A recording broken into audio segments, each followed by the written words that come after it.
दोस्तों इस वीडियो में मैं आपको एक ऐसे बिजनेस के बारे में बताने वाला हूं जिसमें आप एक वेस्ट प्रोडक्ट से यूजफुल प्रोडक्ट बना सकते हो और जबरदस्त पैसे कमा सकते हो। तो दोस्तों वो वेस्ट प्रोडक्ट है कोकोनट के शेल। आपने इस प्रकार के ब्राउन कलर के कोकोनट के शेल जरूर देखे होंगे जिनका किसी को भी कोई काम आता नहीं है, हम ऐसे ही डायरेक्टली फेंक देते हैं। सो दोस्तों इस प्रकार के शेल को आप कलेक्ट कर सकते हो या फिर होलसेल मार्केट में बल्क में खरीद सकते हो और उसके बाद में इससे चारकोल बनाकर मार्केट में बेच सकते हो। आज की वीडियो के अंदर मैं आपको कंप्लीट इन्फॉर्मेशन देने वाला हूं कि मैं आपको ये बिजनेस करने के लिए क्यों कह रहा हूं। अगर आप चारकोल बनाएंगे तो कहां पे बेच पाएंगे, इसकी डिमांड कहां पे रहती है, साथ ही साथ में आपको किन किन चीजों की जरूरत पड़ने वाली है, इसको बनाया कैसे जाता है, इसका भी पूरा प्रोसेस आपको बताऊंगा। इसके अलावा कितने पैसे की जरूरत पड़ेगी और आप कितने पैसे कमा पाएंगे, ऐसी पूरी जानकारी आज की वीडियो के अंदर आपको मिलने वाली है। तो जानने के लिए वीडियो को देखते रहिए और अभी तक आपने मेरे चैनल को सब्सक्राइब नहीं किया प्लीज सब्सक्राइब कर लीजिए। उसके बाद जो बेल आइकन उसे भी दबा दें ताकि जब भी मैं कोई नया वीडियो अपलोड करूं उसका नोटिफिकेशन आपको सबसे पहले मिल जाए।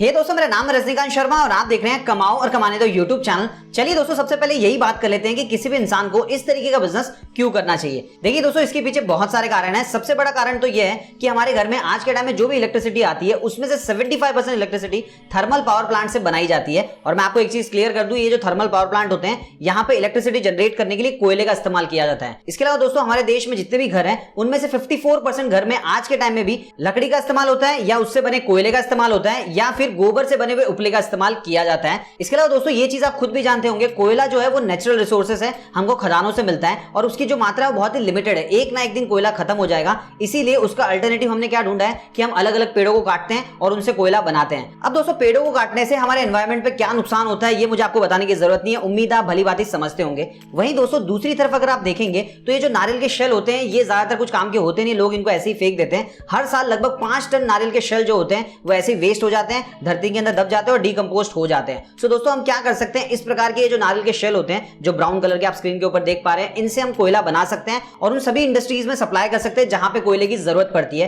तो दोस्तों इससे एक फायदा तो ये होगा कि हमको पेड़ों को काटने की जरूरत नहीं पड़ेगी, कोयले का अल्टरनेटिव हमको मिल जाएगा और साथ ही साथ में हम पैसे भी कमा पाएंगे। अब दोस्तों अगर आप ये जानना चाह रहे हैं कि जो कोयले होते हैं वो कौन सी इंडस्ट्री में यूज होते हैं तो मैं आपको बता दूं, जहां कहीं भी पावर प्लांट होता है, उसके बाद में सीमेंट का प्लांट होता है, आयरन का प्लांट होता है, या फिर आप यूं समझ लीजिए छोटी से लेकर बड़ी इंडस्ट्री जहां कहीं पे भी भट्टी होती है तो भट्टी को जलाने के लिए कोयले का इस्तेमाल ही किया जाता है। तो उन सभी इंडस्ट्रीज को आप टारगेट कर सकते हो, इस प्रकार का बिजनेस शुरू कर सकते हो और अच्छे खासे पैसे कमा सकते हो। चलिए दोस्तों अब मैं आपको कंप्लीट प्रोसेस बता देता हूं कि कोकोनट के शेल से चारकोल कैसे बनाया जा सकता है। सबसे पहले आपको जरूरत पड़ने वाली है कोकोनट शेल की। ये आपको होलसेल मार्केट में आसानी से मिल जाएगी। इसका प्राइस कितना होगा ये मैं आपको आगे बता दूंगा। तो उसके बाद में दोस्तों आपको क्या करना होगा, जो भी कोकोनट शेल है उनको एक दिन के लिए आपको धूप में ड्राई करने के लिए रखना होगा और उसके बाद में ये जो ड्राई हुए जो कोकोनट के शेल हैं इनको आपको भट्टी में कार्बनाइजेशन के लिए डालना होगा। अब देखिए इस प्रकार की भट्टी अगर आप चाहें तो खुद बनवा सकते हैं या फिर कार्बनाइजेशन की मशीन आती है वो भी खरीद सकते हैं, जिसके बारे में आपको आगे बता दूंगा। और दोस्तों जब ये बिल्कुल डार्क कलर के हो जाएं और हाथ से ऑटोमेटिकली टूटने लग जाएं तो उसके बाद में इनका कार्बनाइजेशन का प्रोसेस कंप्लीट हो चुका होगा और ये तैयार हो चुके होंगे। यहां पे मैं आपको एक चीज क्लियर करना चाहूंगा, मान लीजिए अगर आप भट्टी के अंदर 100 किलो माल डाल रहे हैं तो कार्बनाइजेशन का प्रोसेस कंप्लीट होने के बाद में लगभग आपके पास 75 किलो माल बचेगा, क्योंकि दोस्तों कोकोनट के अंदर जो भी मॉइस्चर कंटेंट होगा, फाइबर होगा, वो पूरी तरीके से जल जाएगा और जो एक्चुअल सामान होगा वही सिर्फ बचने वाला है। उसके बाद में दोस्तों ये जो कार्बनाइज्ड हुए शेल हैं इनको आपको रूम टेम्परेचर पे ठंडा होने के लिए छोड़ देना है और उसके बाद में ग्राइंडिंग मशीन की मदद से इनको पीस कर आपको पाउडर तैयार कर लेना है। और उसके बाद में आपको जरूरत पड़ने वाली है मिक्सिंग मशीन की। इसके अंदर आपको पाउडर भी डालना होगा और साथ ही साथ में आपको स्टार्च का पाउडर भी डालना होगा। अब स्टार्च के पाउडर की मात्रा कितनी होगी वो मैं आपको बता देता हूं। देखिए स्टार्च के पाउडर की मात्रा होगी 3% से लेकर 5% के बीच में। जैसे मान लीजिए अगर आप 100 किलो कोकोनट का पाउडर डाल रहे हैं तो उसमें आपको 3 किलो से लेकर 5 किलो तक स्टार्च का पाउडर डालना होगा और साथ ही साथ में आपको इसके अंदर पानी भी डालना होगा। अब पानी की मात्रा कितनी होगी वो भी मैं आपको बता देता हूं। पानी की मात्रा 20 से लेकर 25% तक होनी चाहिए। जैसे अगर आप 100 किलो डाल रहे हैं तो उसमें आप 20 से लेकर 25 लीटर तक पानी डालेंगे। अब दोस्तों यहाँ पे मैं आपको सिंपल सा कैलकुलेशन बता देता हूं। जैसे मान लीजिए अगर आप 100 किलो चारकोल बनाना चाहते हैं तो उसके अंदर सबसे पहले आपको 80 से लेकर 85 किलो तक ये जो कोकोनट का आपने डीकार्बोनाइज पाउडर बनाया है इसको डालना होगा। उसके साथ साथ आपको 3 किलो से लेकर 5 किलो तक स्टार्च का पाउडर डालना होगा और साथ ही साथ में 20 लीटर से लेकर 25 लीटर तक पानी डालना होगा। अब दोस्तों अगर आप पूरा कैलकुलेट करेंगे तो इसकी मात्रा 100 किलो से ज्यादा हो जाएगी, लेकिन जब आप चारकोल बना लेंगे और उसके बाद में उसको धूप में सुखाने के लिए रखेंगे तो उसके अंदर से जो पानी का कंटेंट होगा वो गायब भी हो जाएगा। इसीलिए दोस्तों फाइनल प्रोडक्ट अगर आपको 100 किलो चाहिए तो ये जो कोकोनट का आपने डीकार्बोनाइज पाउडर बनाया ये आपको थोड़ा सा ज्यादा डालना होगा। इसीलिए मैंने कहा 80 से लेकर 85 किलो तक आपको डालना होगा। अब सारी चीजों को मिक्सिंग मशीन में डालने के बाद में अच्छे से मिक्स कर लेना है और उसके बाद में आपको चेक करना होगा कि जो चारकोल का ये मिक्सचर है ये प्रॉपर्ली बना है कि नहीं बना है। और चेक करने के लिए आप सिंपली क्या कर सकते हैं, इस पाउडर को मुट्ठी में दबा के देख सकते हैं। अगर पाउडर एक दूसरे से चिपक जाए मतलब आपका मिक्सचर अच्छे से तैयार हो चुका है। अगर एक दूसरे के साथ चिपके नहीं एकदम बिखर जाता है तो उसमें आपको पानी और डालना होगा और उसके बाद में एक बार फिर से मिक्स करना होगा। सो दोस्तों आप समझ चुके होंगे कि मिक्सर किस तरीके से तैयार होगा। उसके बाद में दोस्तों आपको जरूरत पड़ने वाली है इस मशीन की। इस मशीन को कहते हैं प्रेसिंग मशीन। इसकी मदद से आप चारकोल के ब्रिकेट बना पाएंगे। तो आपको सिंपली क्या करना है, जो भी मिक्सचर आपने तैयार किया है उसको इस मशीन में डाल देना है। इस मशीन में एक डाई लगी होती है जिसके हिसाब से डिसाइड हो जाता है कौन से साइज में और किस शेप में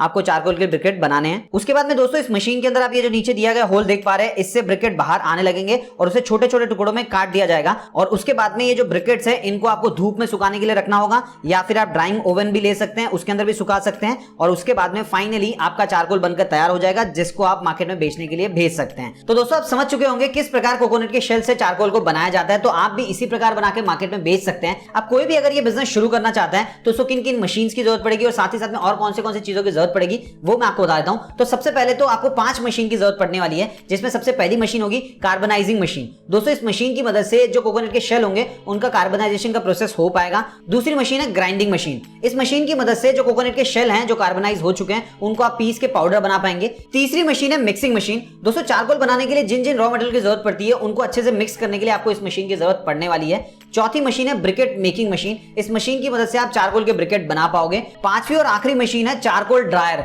दोस्तों इस मशीन की मदद से जो भी चारकोल आपने बनाया है उसको आप सुखा पाओगे। यहां पे मैं आपको एक चीज क्लियर करना चाहूंगा, जैसे कि मैंने आपको प्रोसेस के टाइम पे बताया था, अगर आप चाहें तो भट्टी खुद बनवा सकते हैं, तो आपको पहली मशीन खरीदने की जरूरत नहीं पड़ेगी। इसके अलावा दोस्तों अगर आप सूरज की रोशनी में सुखाना चाहते हैं तो आपको ड्रायर मशीन खरीदने की जरूरत भी नहीं है। लेकिन प्रोसेस को थोड़ा फास्ट करने के लिए, ज्यादा प्रोडक्शन निकालने के लिए अगर आप ये मशीन खरीद लेंगे तो आपके लिए अच्छा होगा। अब दोस्तों ये सारी मशीन कितने की आएगी ये मैं आपको तब बताऊंगा जब हम इन्वेस्टमेंट देखेंगे। अब बात कर लेते हैं आपको और किन किन चीजों की जरूरत पड़ने वाली है। तो सबसे पहले आपको जरूरत पड़ने वाली है रॉ मटेरियल की। तो दोस्तों रॉ मटेरियल में आपको टोटल 2 चीजों की जरूरत पड़ेगी। सबसे पहली है कोकोनट शेल की, और ये आपको मार्केट में होलसेल प्राइस में मिल जाएगी। इसकी होलसेल प्राइस होती है 10 रुपए किलो से लेकर 15 रुपए किलो के बीच में। लेकिन आपको बल्क क्वांटिटी में खरीदना पड़ेगा, आपको टन के हिसाब से खरीदना पड़ेगा, तब जाके आपको 10 या 15 रुपए के बीच में मिलेगा। इसके अलावा दूसरी चीज है स्टार्च पाउडर। ये आपको मार्केट में मिल जाएगा 40 रुपए किलो से लेकर 50 रुपए किलो के हिसाब से। तो ये 2 रॉ मटेरियल की जरूरत आपको पड़ने वाली है। उसके बाद में दोस्तों अगर मैं स्पेस की बात करूं तो इस प्रकार का बिजनेस शुरू करने के लिए आपके पास कम से कम 1000 स्क्वायर फीट की जगह होनी चाहिए, ताकि आप सारी मशीन्स रख सको, आपका तैयार माल रख सको और साथ ही साथ में जो भी रॉ मटेरियल होगा उसको भी रख सको। उसके बाद में दोस्तों अगर हम एम्प्लॉइज की बात करें तो इस बिजनेस के लिए आपके पास कम से कम 4 से 6 एम्प्लॉइज होने चाहिए। अब इतने एम्प्लॉइज क्यों चाहिए होंगे वो भी मैं बता देता हूं। देखिए जितनी भी मशीन है उनको ऑपरेट करने के लिए कम से कम आपके पास 3 एम्प्लॉइज होने चाहिए। 2 एज ए हेल्पर का काम करेंगे तो टोटल हो गए 5। इसके अलावा एक आदमी ऐसा होगा जो मार्केटिंग और सेल्स का काम करेगा। इसीलिए मैंने कहा इस पर्टिकुलर बिजनेस के लिए आपके पास 4 से 6 एम्प्लॉइज होने चाहिए। अब दोस्तों अगर आप डॉक्यूमेंट्स के बारे में जानना चाह रहे हैं तो सबसे पहले आपको अपनी कंपनी को रजिस्टर करना होगा। उसके बाद में आपको ट्रेड लाइसेंस लेना होगा। इसके अलावा दोस्तों जब आपकी कंपनी का पूरे साल का टर्नओवर 20 लाख के ऊपर होने लग जाए तो उस केस में आपको जीएसटी रजिस्ट्रेशन भी करवाना होगा। उससे पहले आपको जीएसटी की जरूरत नहीं पड़ेगी। यहां पे मैं आपको एक और चीज बताना चाहूंगा, अगर आप इस चीज को बनाकर बाहर के देशों में एक्सपोर्ट करना चाहते हैं तो उसकी पूरी कहानी अलग है। अगर उसके ऊपर आप एक डिटेल में वीडियो चाहते हैं कि किसी भी प्रोडक्ट को इंडिया से बाहर के देश में एक्सपोर्ट कैसे किया जा सकता है, उसके कौन से स्टेप्स होते हैं, तो मुझे कमेंट बॉक्स में लिख के बताना। जितने ज्यादा कमेंट आएंगे उतना ही जल्दी मैं एक डिटेल में डेडिकेटेड वीडियो बनाऊंगा और इस चैनल के ऊपर अपलोड करूंगा। इसके अलावा यहां पे मैं आपको एक और चीज बताना चाहूंगा कि आपको उद्यम रजिस्ट्रेशन भी करवा लेना चाहिए, क्योंकि गवर्नमेंट की तरफ से इस प्रकार के बिजनेस में बहुत ही अलग अलग प्रकार की सब्सिडीज मिलती है, बहुत सारे बेनिफिट्स मिलते हैं, तो उनका भी आप फायदा उठा पाएंगे अगर आपने उद्यम रजिस्ट्रेशन करवा लिया होगा। तो चलिए दोस्तों बात कर लेते हैं कि कोई भी अगर ये बिजनेस शुरू करना चाहता है तो उसको कितने इन्वेस्टमेंट की जरूरत पड़ने वाली है और साथ ही साथ में वो कितने पैसे कमा सकता है। तो ये दोनों चीजें बताने के लिए लेकर चलता हूं मैं आपको कंप्यूटर की स्क्रीन के ऊपर। दोस्तों सबसे पहले आपको इन्वेस्टमेंट करना होगा मशीनरी में। तो मशीन का कितना कॉस्ट पड़ेगा वो मैं आपको बता देता हूं। देखिए सबसे पहली मशीन थी कार्बनाइजिंग मशीन, ये आपको मिल जाएगी लगभग 82,000 रुपए के आसपास। ग्राइंडिंग मशीन आपको मिल जाएगी 2 लाख रुपए के आसपास। मिक्सिंग मशीन आपको मिलेगी 98,000 रुपए के आसपास। ब्रिकेट मेकिंग मशीन जो है वो आपको मिलेगी लगभग 3,85,000 रुपए के आसपास। और चारकोल ड्रायर जो है वो आपको मिलेगा 2,47,000 रुपए के आसपास। अगर आप इसको टोटल करोगे तो हो जाएगा 10,12,000 रुपया। तो दोस्तों आप यूं समझ लीजिए 10 से 12 लाख रुपए में ये सारी मशीन आप खरीद के इसको आप सेटअप कर दोगे। साथ ही साथ में आप जहां पे ये बिजनेस शुरू करने वाले हो वहां पे आपको फैक्ट्री का सेटअप भी लगाना होगा, तो उसका आपको लगभग 1 से 1.5 लाख रुपए खर्चा आएगा। मैं 1.5 लाख रुपए पकड़ लेता हूं। और उसके बाद में दोस्तों आपके पास कुछ वर्किंग कैपिटल भी होना चाहिए, ताकि आप रेगुलर बेसिस पे रॉ मटेरियल खरीद सको, आपके साथ जो लोग काम कर रहे हैं उनको टाइम टू टाइम सैलरी दे सको, इलेक्ट्रिसिटी बिल पे कर सको, और अगर आपकी जगह रेंट पे तो रेंट पे कर सको। तो इसके लिए आपके पास वर्किंग कैपिटल भी होना चाहिए। तो वर्किंग कैपिटल का मैंने यहाँ पे पकड़ा लगभग आपके पास 4.5 लाख रुपए होना चाहिए। तो दोस्तों अगर मैं टोटल इन्वेस्टमेंट की बात करूं तो आपके पास 16 लाख रुपए से लेकर 18 लाख रुपए तक का इन्वेस्टमेंट होना चाहिए।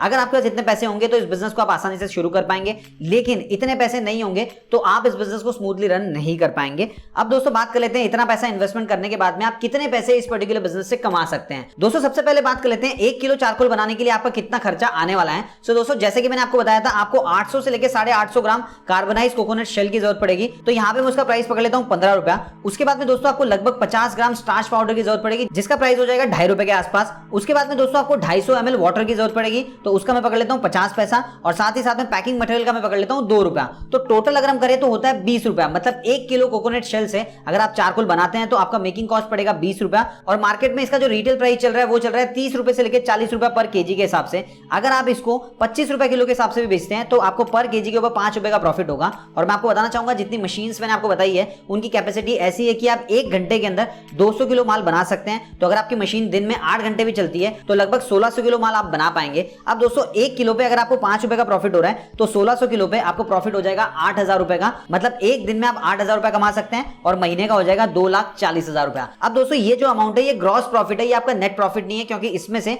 आपको अपने खर्चे भी निकालने पड़ेंगे, जैसे कि आपका रेंट हो गया, इलेक्ट्रिसिटी बिल हो गया, आपके साथ जो लोग काम कर रहे हैं उनको सैलरी देनी होगी, तो सारा खर्चा निकाल के भी आपका 1,00,000 सवा लाख रुपए आने वाला है। तो आप यूं समझ लीजिए इस पर्टिकुलर बिजनेस से आप 1 से 1.5 लाख रुपए आसानी से कमा सकते हैं। अब यहाँ पे एक और चीज क्लियर करना चाहूंगा, जैसे मान लीजिए आपने ये वीडियो देखने के बाद में इस बिजनेस को शुरू कर दिया तो पहले दिन से ही आपको इतनी कमाई नहीं होगी, आपको काम करते रहना होगा। कुछ महीनों के बाद आप देखेंगे कि आपके क्लाइंट बढ़ते जा रहे हैं, आपको ज्यादा काम मिलते जा रहे हैं, और जैसे जैसे आपके क्लाइंट बढ़ेंगे, जैसे जैसे आप ज्यादा माल बेच पाएंगे तो वैसे ही आप ज्यादा पैसे कमा पाएंगे। सो दोस्तों इस पर्टिकुलर बिजनेस से इन मशीन्स के साथ आप 1 से 1.5 लाख रुपए कमा सकते हैं। तो आपने जो इन्वेस्टमेंट किया था 16 से 18 लाख रुपए का, तो आप यूं समझ लीजिए जो आपने इन्वेस्टमेंट किया था वो 1 से 1.5 साल में रिकवर हो जाएगा। सो दोस्तों आप समझ गए होंगे इस पर्टिकुलर बिजनेस से आप कितने पैसे कमा सकते हैं। उम्मीद है आपको वीडियो पसंद आया होगा। अगर वीडियो पसंद आए तो वीडियो को लाइक कीजिए और साथ ही साथ में इस वीडियो को अपने सभी फ्रेंड्स के साथ शेयर कीजिए। अगर आप बिजनेस शुरू करना नहीं भी चाह रहे हैं तो हो सकता है वो बिजनेस शुरू करें, उनको फायदा हो सके। और अभी तक आपने चैनल को सब्सक्राइब नहीं किया तो प्लीज सब्सक्राइब कर लीजिए, उसके बाद जो बेल आइकन उसे भी दबा दें ताकि जब भी मैं कोई नया वीडियो अपलोड करूं उसका नोटिफिकेशन आपको सबसे पहले मिल जाए।